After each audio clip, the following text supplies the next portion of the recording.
Shadow Slave. By Guiltythree. Chapter 12-18, Hunted. There were 13 humans desperately trying to escape the pursuit of the great abomination.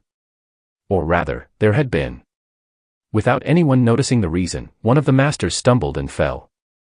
No one had attacked her, and the pursuing corpses were still out of sight. The woman grabbed her neck and screamed. A moment later, she rose with a strange smile on her lips. Where a radiant soul core had been, there was now nothing but spreading darkness. Curse it all. Sunny commanded the soul shadow that had remained with him to wrap itself around his body, and ran. Someone's hoarse shout reached his ears. Split up. No. You fools. The logic of that desperate call was simple and not without reason. There were 7 vessels of the Gate Guardian, 8, now, and 12 surviving humans. If they escaped in different directions, some of them would have a chance to survive. But it was pointless to apply logic to great abominations. These beings existed outside any kind of human rationale, outside reason. Only by staying together and helping each other would the survivors have a chance to preserve their lives, no matter how. While Morgan, Seishan, and the members of Nef's cohort chose to stay close to each other, the other 5 ascended turned and ran in small. It was already too late to try and explain that to the frightened masters, though. While Morgan, Seishan, and the members of Nef's cohort chose to stay close to each other, the other 5 ascended turned and ran in different directions. Not a second later, a dark blur intercepted one of them, and a fountain of blood shot into the air. Up ahead, Morgan looked back from the saddle of her steel mount and cursed. Then, she hesitated for a moment and jumped off its tall back. The echo then galloped in the direction of the approaching corpses, lowering its horned head. As a whirlwind of scarlet sparks rose around her, Seishan stopped and turned around. Her exquisitely beautiful face was cold and somber. The two of them looked at each other, and then, Seishan slowly raised her hands. What are they doing?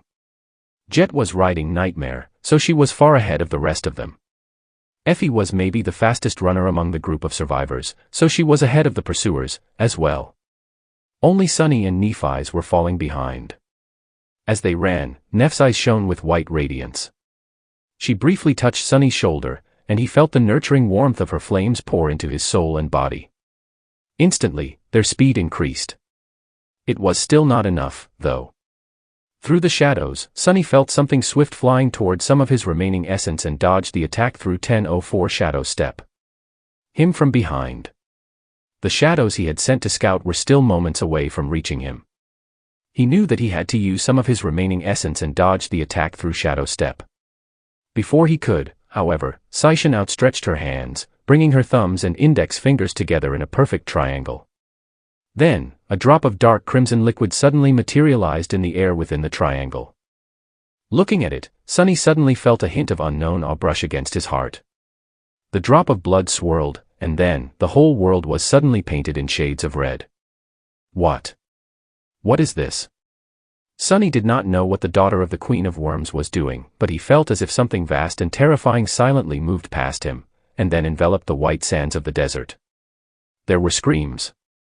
The creature lunging at him suddenly slowed down and veered off, then grew still. He didn't dare turn around. As Sunny and Nephi's reached Seishan, the hurricane of scarlet sparks raging around Morgan formed into scores of beautifully forged swords. The swords trembled slightly, hovering in the air, and then suddenly shot forward like an avalanche of steel. The shadows arrived, wrapping themselves around Sunny and Nephi's. Several dunes collapsed, with a white cloud rising into the air. They ran. Saint was also there, standing on a white dune as she drew her bow.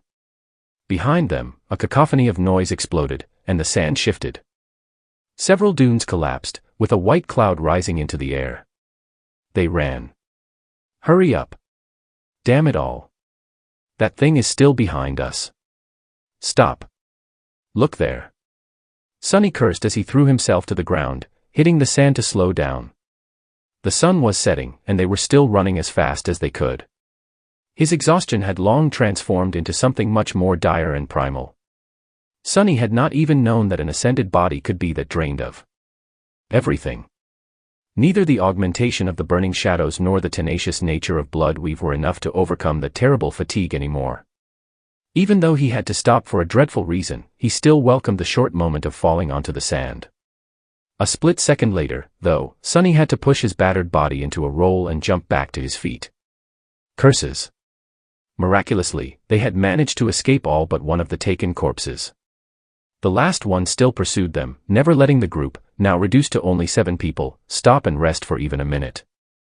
At some point, the heat and the scorching sand had transformed into an lethal threat of their own. And yet, they persisted. Until now. That was because a second corpse suddenly appeared out of nowhere, barring their path. The figure standing in front of them was not one of the original 7 abominations, though. Instead, it was a familiar face. Sonny let out a tired sigh. So he's here, as well. Master Su was staring at them with an eerie smile. Nephi's, Effie, Jet, Morgan, Saishin, Kai, and Sonny. The 7 of them had nowhere else to run. One vessel of the Gate Guardian was behind them, and the other was in front of them. The night was approaching. What do we do? Kai's voice sounded tense and tired. He could still escape, of course. Maybe. The great being approaching them had to have ways of dealing with flying prey. Sonny closed his eyes for a moment, then outstretched his hand and summoned the Sin of Solace. What else was there to do? He commanded all but one of his shadows to wrap themselves around the white jade of the cursed blade, turning it perfectly black. Kill the bastards. They had to kill them or die. Kill them and die, if need be. Either way worked. It was better than turning into the skin costumes of the Gate Guardian themselves, anyway. But Sonny wanted to live. Chapter 12-19 Silver Sunday. Think. They had a very small chance of coming out of this fight alive. However, there was always hope, no matter how impossible the odds. What was hope? Hope was a desire. Perhaps the paramount desire. A yearning so powerful and resilient that it could hardly be vanquished or destroyed. The darkest and most inescapable despair could not conquer hope. Even demons in hell hoped to reach heaven one day. They longed to see their deepest desires come true, and that longing alone could make them continue suffering and struggling instead of searching for solace in the peaceful embrace of death. Life was war, after all. Hope. Desire. It was a powerful thing. Longing. Sonny glanced at Nephi's, considering. She was the only one among them capable of dealing permanent damage to the vessels of the Gate Guardian. Her soul flame seemed to be like poison to the abominable creature. The wound Sonny and the others had dealt to the corpse of Master Su would instantly heal, but the puppet that had attacked Neph was burned to death by it. A hurricane of thoughts flashed through his mind in a split second. She's our best chance. If they could survive today, it would be through the power of longing that the Lightbringer aspect seemed to contain. The soul flame. Pure, cruel, and incorruptible. There was no time to think. Starting to move, Sonny connected the minds of the 7 masters together through the blessing of dusk. We need to destroy the creature in front of us before the one behind catches up. There is no other way. We might not even be able to fight one, so fighting 2 at the same time is a death sentence. The 6 of us will restrain it. Nephi's will kill it. Go. They had maybe a handful of seconds before the pursuer showed up. The 7 of them had to slay a great abomination before that happened. Usually, it would have been impossible to even deal minor damage to a creature 2 whole ranks above their own level. Sonny had failed to pierce the skin of the first fallen abominations he met as a sleeper, after all. Nevertheless, that abomination died in the end. The gap between ranks was vast, but it was not absolute. There was nothing indestructible in the world, and even the gods were dead. Everyone, and everything, was vulnerable to something. None of them were ordinary masters, and each had accumulated much more tools and killing implements than any sleeper could ever possess. Better yet, there was someone among them whose aspect countered the powers of the Gate Guardian. Sonny knew that he had to use the best weapon at his disposal to destroy the enemy. Right now, his best weapon was not the Sin of Solace. It was Nephi's. Gritting his teeth, Sonny dashed forward. At the same time, all his shadows left him and embraced her, turning the hue of her white flame colder and more menacing. She had trusted him to kill Dire Fong. Now, Sonny was going to trust Nephi's to kill the vessel of the Gate Guardian barring their path. As soon as the shadows slid from the blade of the Sin of Solace, the vague figure standing near him suddenly grew more blurry, and clicked its tongue in disappointment. Ah. And things were just getting fun. Sunny ignored it.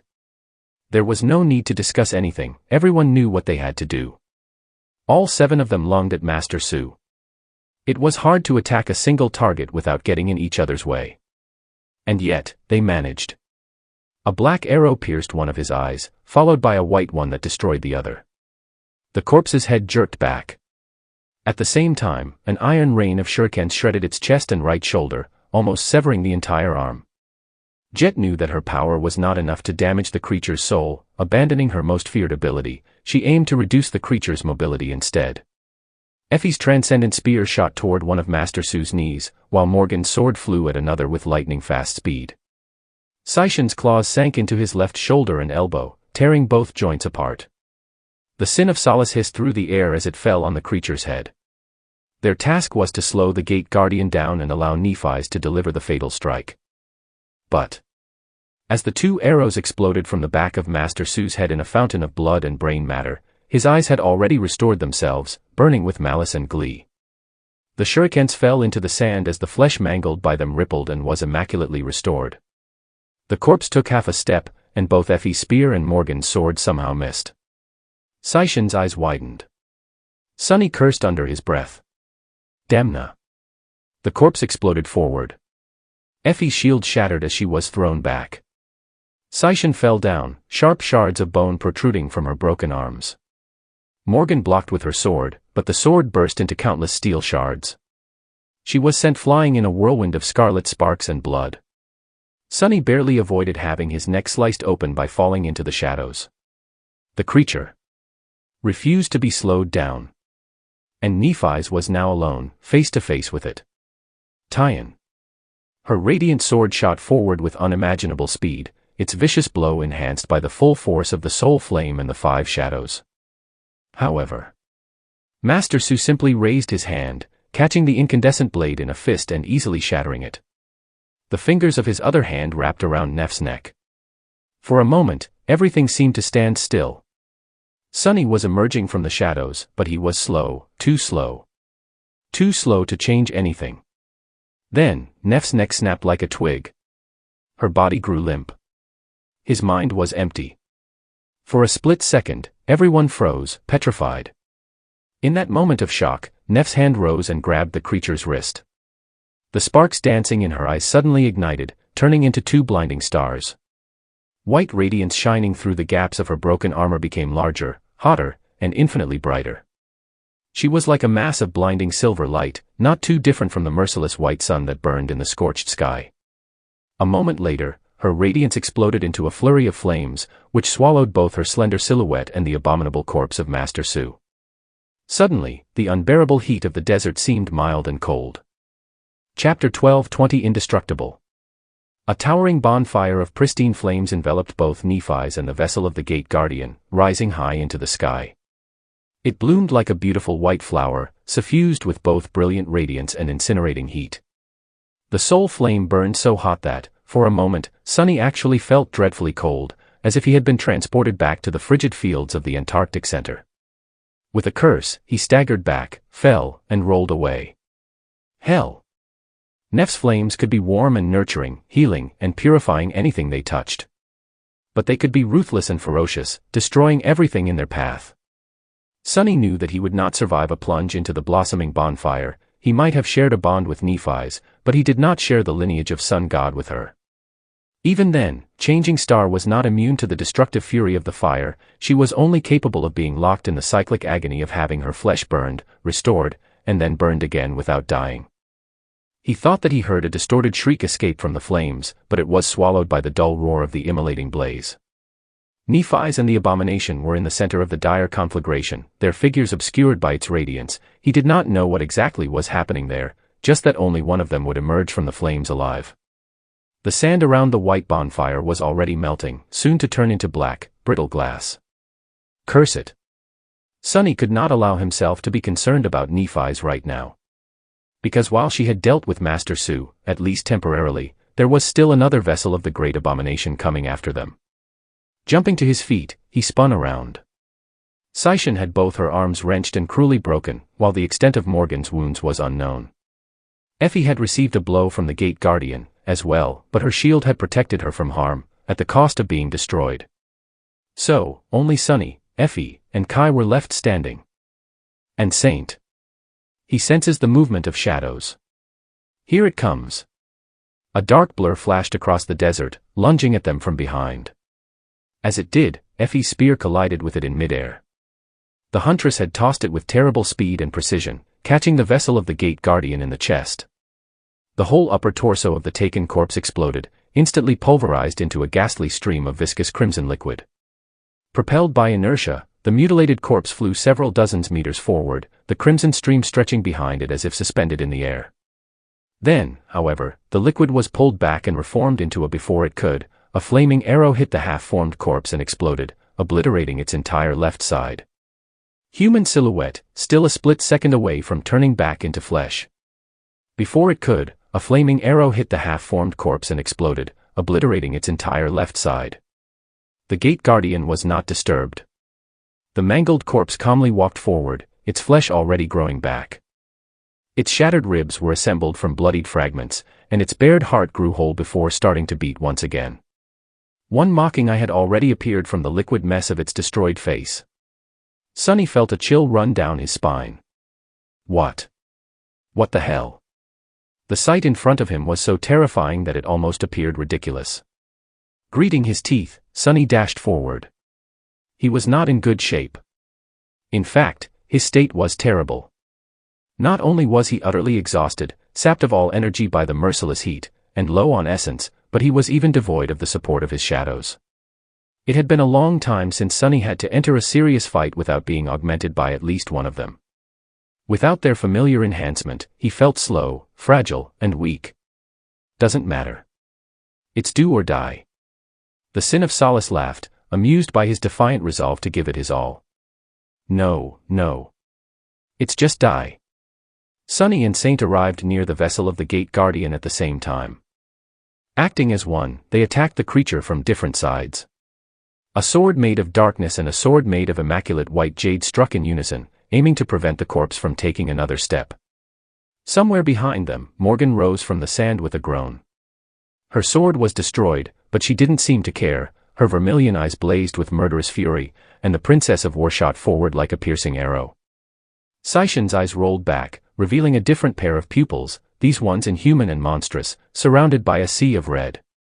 Her graceful figure suddenly grew much taller, taller than Effie, even when hunched. Her limbs elongated, and long claws extended from her fingers. Her smooth gray skin suddenly turned rough like that of a shark. Finally, the monster's jaw unhinged, revealing several rows of terrifying triangular teeth. Kai was pale and somber, drawing the string of his bow. Not good. Sunny tore the Sing of Solace out of the body of the great abomination and desperately dodged. Perhaps because the corpse did not fully recover from the previous barrage of attacks, its movements were much slower, barely faster than those of Dire Fong had been. Still, there was no hope for him to escape the retaliation. Instead of trying to simply evade the strike, he simultaneously delivered a backward cut with his sword, slicing through the elbow joint of the corpse. That allowed Sunny to avoid the crushing blow by a hair's breadth. Saint received a bloody fist on her shield and was thrown back, crashing into the slope of a dune. At that moment, Jet was already there. Instead of relying on enchanted weapons, she struck the abomination with her fist. It passed through the chest of the vessel unopposed, directly attacking its soul. Morgan was there, as well. Her palm fell like an executioner's axe, severing the creature's spine. And finally, the monstrous figure of Saishan appeared by the Gate Guardian's side. Her arms were still broken, hanging limply. Instead of relying on her claws, she sank her frightening teeth into the taken corpse, ripping away a huge chunk of its neck, shoulder, and upper chest. There has to be a limit to how much punishment that thing can take. There has to be. A desperate hope burned in Sunny's chest. But if there really was a limit, it seemed that the creature had not reached yet.